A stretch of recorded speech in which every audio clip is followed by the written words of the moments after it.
Audio Jungle.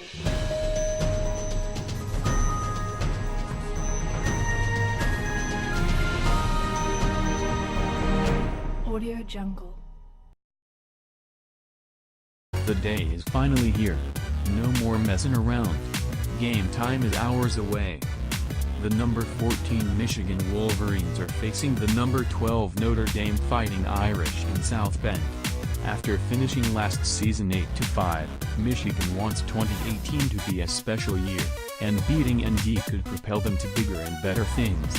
With that in mind, here's what UM will have to do to walk out of Notre Dame Stadium with a win. Bottle up Wimbush.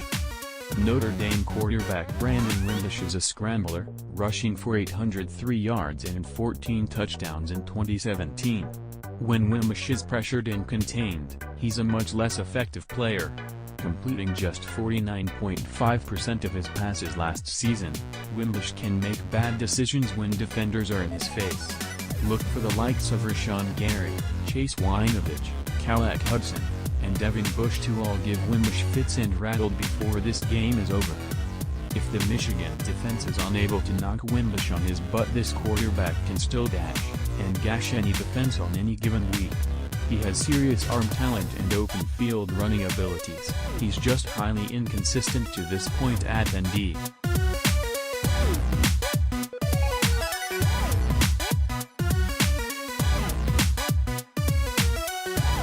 Black is out, next man up must show up. So we thought Tariq Black would suit up against the Fighting Irish, but he got hurt once again and he will be out at least a decent chunk of the season. This puts everyone else on notice. They must perform and fill the shoes of Black.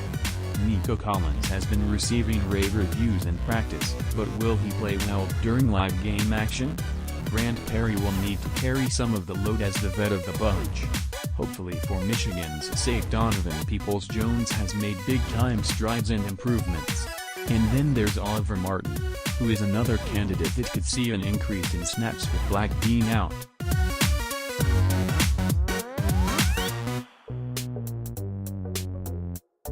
Shea Patterson is efficient.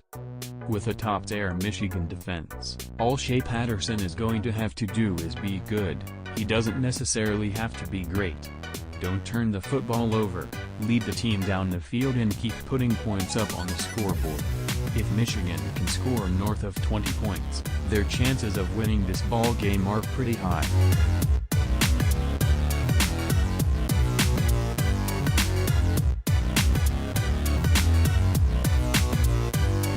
Find an identity on offense. We know the defense has an identity. They're aggressive and fast as hell on the field. But what about this offense? We don't know, but maybe the offense does. Even so, they'll have to go out on the field tonight and mold their identity, because confidence can only grow in a huge manner once the games start mattering. What kind of offensive line is this going to be? Are they going to be throwing defenders around and driving them into the mud? Will the quarterback be a vocal leader and make his teammates even better than they are?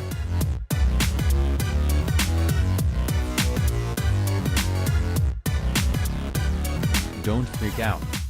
If Michigan stays disciplined by not turning the ball over or making mental errors that lead to blown coverages on defense, they'll likely win this game. Penalties can also have a major say when we look at wins and losses. You have to limit the amount of penalties accrued down the road in a hostile environment. This is a big game, but the team cannot play the game with an abundance of nervous energy. Nervous energy creates mistakes. Freaking out leads to bizarro games unfolding.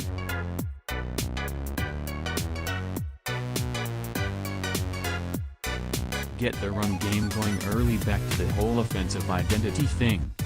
Karen Higdon and Chris Evans need to have solid games, but the offensive line has a major say as to whether that occurs.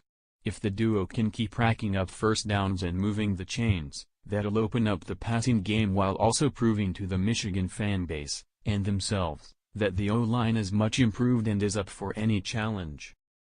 With an above-average quarterback at the helm in Patterson, if Michigan can get the run game rolling in the first half, it may be lights out for ND before the fourth quarter even begins.